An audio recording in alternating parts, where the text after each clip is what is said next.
E aí, já parou para pensar quais aspectos fisiológicos por trás da gestação de animais domésticos?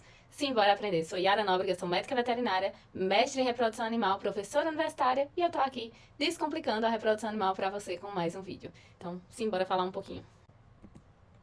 É preciso que vocês entendam que existem algumas terminologias extremamente importantes e bem difundidas na reprodução animal, na ginecologia e na obstetrícia, tá? A gente sempre vai se referir a uma fêmea que nunca pariu como uma fêmea nulípara, ou seja, nunca pariu, nulípara. O nome dela já diz o que ela faz, né? Uma fêmea primípara, primeiro parto, tá? Fêmeas de primeiro parto, primípara, primeiro parto, mesma coisa. E uma fêmea plurípara, uma fêmea com mais de um parto. Por que isso é importante? Porque geralmente a gente tá vendo na nossa rotina que as fêmeas primíparas, elas precisam de uma atenção especial, tá? São fêmeas que geralmente apresentam algum problema no momento do parto, tá? Muitas vezes a gente não conhece a habilidade materna delas, não sabe se elas vão aceitar ou rejeitar esse filhote, e geralmente são fêmeas que elas têm uma menor produção de leite. E aí a gente precisa ficar atento porque a maioria das nossas espécies não tem passagem de imunidade pela placenta, tá? Então essas espécies elas precisam mamar o colostro. Então lembrem-se, a gente precisa saber a terminologia dessas fêmeas, como elas podem ser classificadas pra gente fazer um acompanhamento mais de perto delas, tá? Primíparas vão ser nossa maior preocupação. Pluríparas vão ser fêmeas que geralmente já tiveram mais de um parto, a gente já sabe o histórico delas, sabe se elas têm uma tendência a ter parto distóxico, sabe se elas têm uma habilidade materna, se são boas mães ou não. Então a gente já tem muitas informações acerca da reprodução delas. São fêmeas que geralmente não nos dão tanto trabalho, tá? A gente pode analisar melhor pelo histórico, mas primípara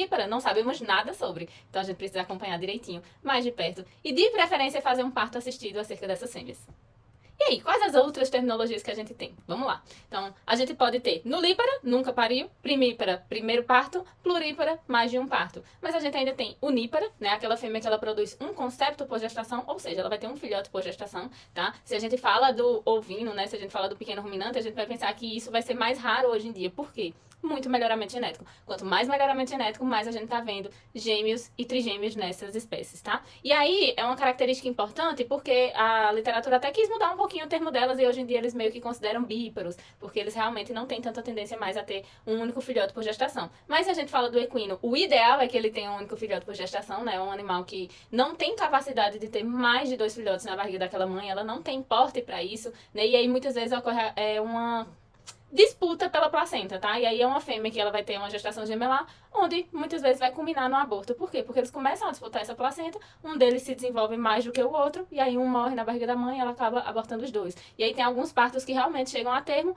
mas esses partos também já chegam com esses neonatos mais fraquinhos e que logo em seguida eles podem morrer. Então a gente não quer realmente que essas fêmeas equinas tenham um parto gemelar, tá? A gente quer que elas sigam a literatura e tenham apenas um potro por gestação. Bovinos, né, também é classificado como um animal uníparo, mas a gente já vê mais facilmente aí gestações gemelares, né? Tem reportagens na internet de gestações onde a gente tem 4 bezerros nascendo, e aí a gente tem que lembrar que esses bezerros eles nascem mais fracos, tem que ter um acompanhamento maior, muitas vezes tem que ter uma suplementação para eles, mas aí vai ser mais fácil deles conseguirem se desenvolver do que de fato no equino, tá? O equino realmente é algo que a gente não aconselha, é algo que a gente pensa que não é ideal, tá?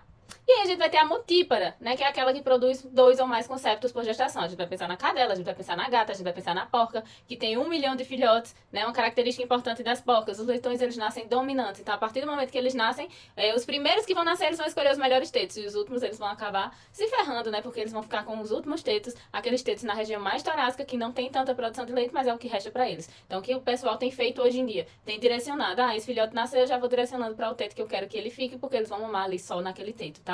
Isso é muito importante, é uma característica importante do suíno. E temos os hormônios que fazem parte do processo gestacional, tá? Então a gente vai ter o estrógeno ele prepara esse útero, tá? Então ele faz com que esse útero ele esteja preparado. A progesterona, ela auxilia na produção de secreções importantes, né? A progesterona, ela vai ser produzida ali pelo corpo lúteo em algumas espécies durante toda a gestação e em outras espécies ela vai ser produzida pelo corpo lúteo no início e depois quem assume essa produção de progesterona vai ser a placenta, tá? Mas a gente fala que a progesterona é aquele hormônio que mantém a gestação. Então ela que é responsável por manter a gestação ali daquela fêmea. E importante, essa progesterona, ela também vai causar o aumento do apetite e o aumento de peso. Então aquela mulher que ela tá grávida, que ela acaba engordando ou que ela acaba tendo muita fome, a culpa é toda da progesterona, tá? Então essa progesterona ela vai ser extremamente importante para que aquele feto, aquele embrião, ele possa e tenha condições de se desenvolver na barriga da mãe. Então a progesterona ela se mantém ali durante toda a gestação independente. É o corpo lúteo que está produzindo a placenta, mas ela que mantém a gestação. Aí a gente tem a prolactina. A prolactina é a que vai trazer os efeitos psíquicos. A gente fala até que a cadela ela só entende que é mãe porque ela tem a atuação da prolactina no final da gestação, tá? Então é nesse momento que nasce o filhote que ela começa a ter essa habilidade materna. Então, é a relação de mãe e filho, ela se dá através da prolactina que causa esses efeitos aí, essa sensação de fato de mãe, que ela precisa cuidar, que ela precisa proteger aquela cria, tá? E a relaxina, como o próprio nome já diz, relaxa o canal do parto, né? Relaxa a cérvix, relaxa a sínfise púbica, relaxa os tecidos e os ligamentos pélvicos, como a gente já estudou anteriormente na aula passada, na aula anterior. Então, falamos de hormônio na gestação, a gente precisa entender agora como que ocorre o reconhecimento materno da gestação. Então, a gente precisa entender qual é o boom desse negócio, né? A gente precisa fazer com que a fêmea entenda que ali não é um corpo estranho, e sim uma gestação, e sim um embrião. Então, isso faz com que haja o reconhecimento materno para que esse embrião ele consiga futuramente se fixar e levar essa gestação a termo, tá? Levar essa gestação adiante. A gente vai ver que em cada espécie vai ocorrer através de uma sistemática diferente, tá? Então, nos ruminantes, a gente vai falar que vai ocorrer através do interferontal. E por que isso é importante? Pra gente saber como que atua, quando é que esse reconhecimento vai acontecer e o que é que ele vai fazer com que não aconteça. Então, todas as vezes que a gente falar de reconhecimento materno, na verdade, a gente vai falar que é um sistema que vai impedir a lise do corpo lúteo. Ou seja, se eu falo pra vocês que a progesterona é ela que mantém a gestação, no momento que aquela fêmea ela tem aqueles folículos ali com uma casinha do óvulo e esses óvulos, eles vão se desenvolvendo, vão maturando, chega um momento que ele tá apto a fazer o rompimento desse folículo e ir em direção à tuba uterina para ser fecundado, a gente tem uma formação de corpo lúteo justamente naquele local onde ocorreu a ovulação. Por quê? É como se fosse uma cicatriz dizendo que ocorreu uma ovulação ali.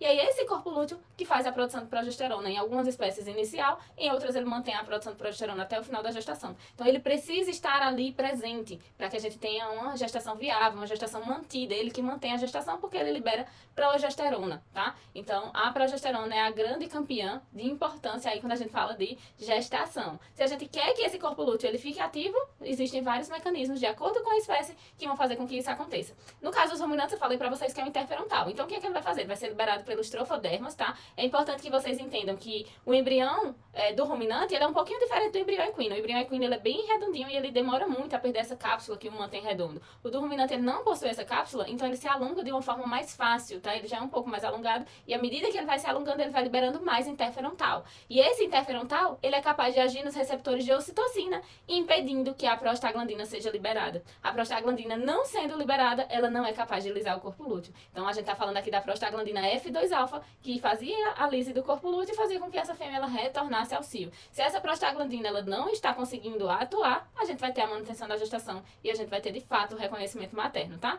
E aí vocês veem aqui algumas datas para que vocês saibam que cada espécie vai ter uma data específica para que esse reconhecimento materno aconteça. Mas o que é importante que a gente entenda, progesterona mantém gestação e aí a gente tem a atuação do interferontal a partir do momento que esse embrião ele vai se alongando para que a gente não tenha a atuação da prostaglandina F2-alfa lisando esse corpo lúteo e essa progesterona continua sendo enviada para aquela fêmea, tá?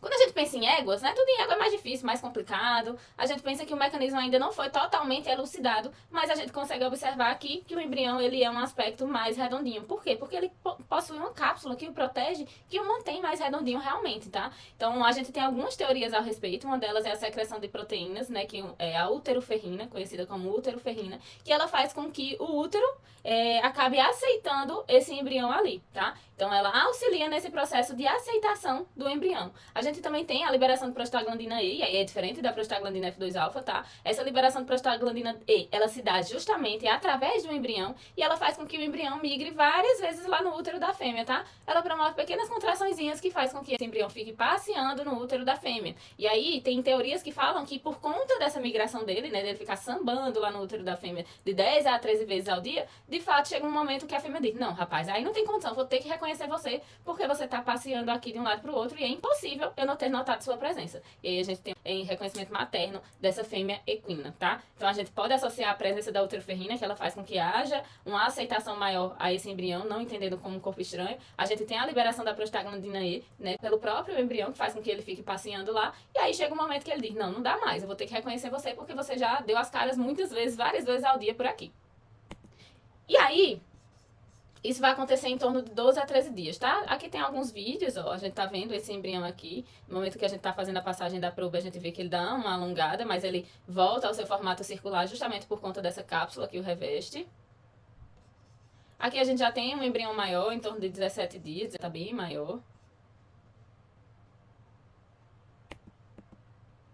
E nas cadelas, é um mecanismo que também ainda não foi elucidado, mas por outros motivos. Se a gente pensa na cadela, a gente vai pensar num animal que entrou no proestro, aquela fase que ela sangra, depois ela sai do proestro, entra no estro, que é a fase em que ela já aceita monta, porque no proestro ela tem interesse pelo macho, mas ela não aceita monta. Na fase do estro ela aceita monta de fato, tá? E aí depois ela vem pra fase de estro. Caso ela foi fecundada, ela vai estar prenhe, né, possivelmente, e caso ela não foi coberta ou não houve a fecundação de fato, ela não vai estar prenhe. Qual é o problema da cadela? Independente se ela estiver prenhe ou não, ela vai passar pela fase do diestro integral, tá? Em outras espécies, em torno de 14 dias ali com a presença do corpo lúteo liberando progesterona, a gente tem a lise daquele corpo lúteo. Na cadela, não. Mesmo assim, mesmo que ela não esteja prenhe, a gente vai ter essa progesterona ali presente, porque o corpo lúteo ele não é lisado. Ele fica presente durante os 60 dias ali, se ela estiver prenhe ou não. Então, qual é o tempo gestacional em média de uma cadela? 60 dias. Então, caso ela esteja prenhe, ela já tem a presença do corpo lúteo liberando progesterona, e caso ela não esteja prenhe, a gente também tem a presença do corpo lúteo liberando progesterona.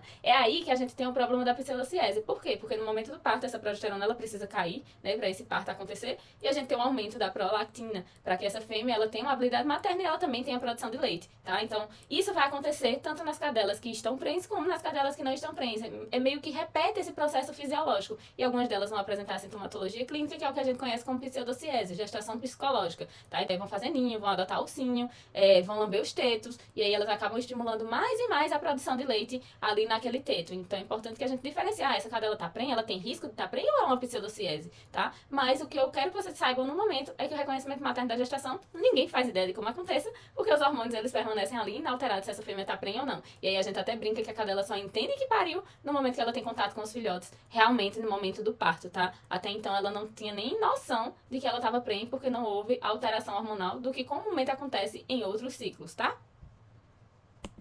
E aí as porcas vai estar relacionado ao número mínimo de filhotes, tá? Então ela vai precisar ali de um número mínimo entre 4 filhotes para que ela tenha a produção de estrógeno pelo embrião, e aí ele é capaz de alterar a secreção de prostaglandina F2-alfa e não faz com que ela atue, ou seja, se a prostaglandina F2-alfa não está atuando, a gente não vai ter lise do corpo lúteo, a gente consegue manter essa gestação. Ah, Yara, mas só tem 3 filhotes, e aí? E aí que não há esse reconhecimento materno e essa fêmea não leva essa gestação adiante, tá? A termo. O que vai acontecer? Ela vai absorver esses embriões, ela vai entender que aquilo ali é um corpo estranho, né? Liberou prostaglandina, lisou esse corpo lúteo, ela não tem mais presença, liberação de progesterona, ela não tem mais como levar essa gestação adiante, tá? Então é importante que vocês lembrem que nas porcas a gente precisa de um número mínimo de 4 filhotes, pelo menos. E aí, aqui tem um tempo de gestação de cada espécie. Se a gente pensa nos asininos, a gente vai ter um tempo ali de 343 a 375 dias. Se a gente pensa no equino, de 330 a 340 dias. Os bovinos ebuínos, de 286 a 296 dias. E os bovinos taurinos, de 280 a 290 dias. Um fator importante, os taurinos, eles tendem a ter mais precocidade, tá? É por isso que a gente está tentando implementar cada vez mais os taurinos aqui com cruzamento com os ebuínos. A gente quer trazer essa precocidade do taurino para o nosso rebanho. Então, é mais precoce? É poucos dias, mas é mais precoce, tá? E a gente também vai ter os caprinos e ovinos, com uma duração ali em torno de 150 dias. Suínos, com 114 a 120 dias. Geralmente a gente fala 3 meses, 3 semanas e 3 dias, porque é mais fácil da gente lembrar. Cães e gatos de 58 a 64 dias de gestação. Então, o que é que a gente fala a termo, né? Se o animal, ele respeitou esse período de tempo, ele vai ter uma gestação a termo, tá? Pode ser antes disso, né? E aí esse neonato, ele nasce prematuro, ou pode ser depois disso e ele nasce pós-maturo. Mas a termo, de fato, é quando o animal, ele respeita a fisiologia da espécie e ele vai nascer ali entre esses dias designados pela espécie, tá?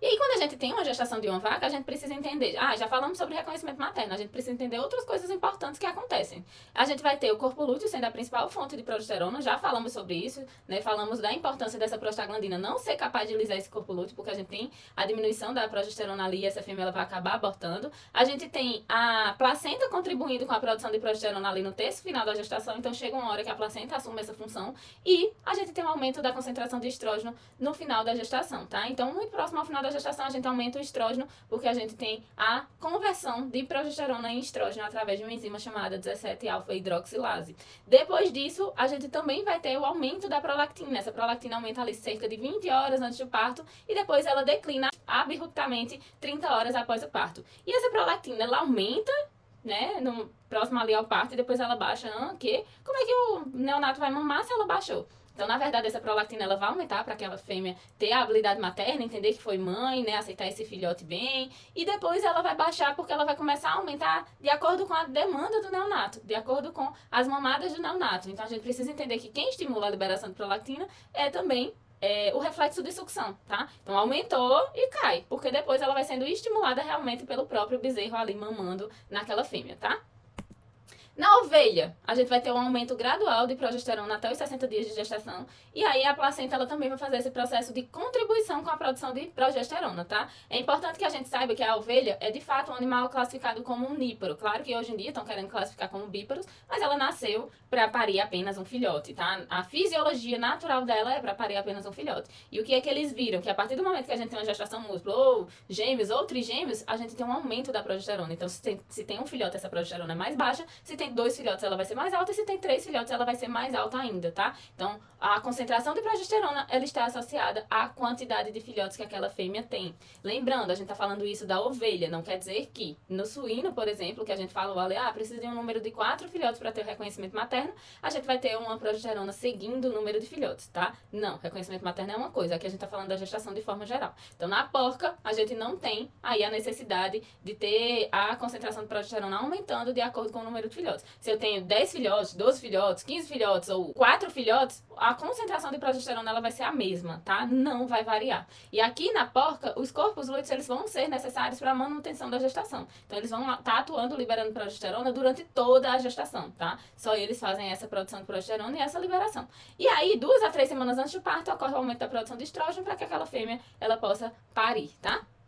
A gestação da égua, de todas que a gente viu, ela vai ser a mais complicadinha de entender. Por quê? Porque a gente vai ter a produção de progesterona pelo corpo lúteo primário até 40 dias de gestação. Entendam como corpo lúteo primário aquele corpo lúteo que foi formado da ovulação inicial daquela fêmea, que aquele óvulo saiu ali do folículo e foi em direção à tuba uterina para ser fecundado. Depois disso, ele foi fecundado e aquela fêmea começou a gestar. Então, até 40 dias de gestação, a progesterona ela vai ser liberada apenas por esse corpo lúteo que foi formado através da ovulação dessa fêmea. O que é que acontece depois? Em torno de 35 dias, começa a liberação de gonadotrofina coriônica equina. São formados cálices endometriais e aí essa gonadotrofina coriônica equina ela começa a ser liberada. Aqueles folículos que estavam lá parados no ovário, aqueles folículos anovulatórios que não iriam ovular, passam por um processo de luteinização e aqueles folículos também que estavam se formando, estavam se desenvolvendo e também não iriam chegar de fato a ovular, a gente tem formação de corpo lúteo ali. Então eles são luteinizados, esses corpos lúteos são formados e aí a gente denomina esses novos corpos lúteos que não foram designados de fato da primeira ovulação, onde ocorreu a fecundação e aquela fêmea tá prenhe, como corpos lúteos acessórios. Esses corpos lúteos acessórios, eles vão estar mantendo essa gestação junto ao corpo lúteo primário, tá? Então a junção deles faz com que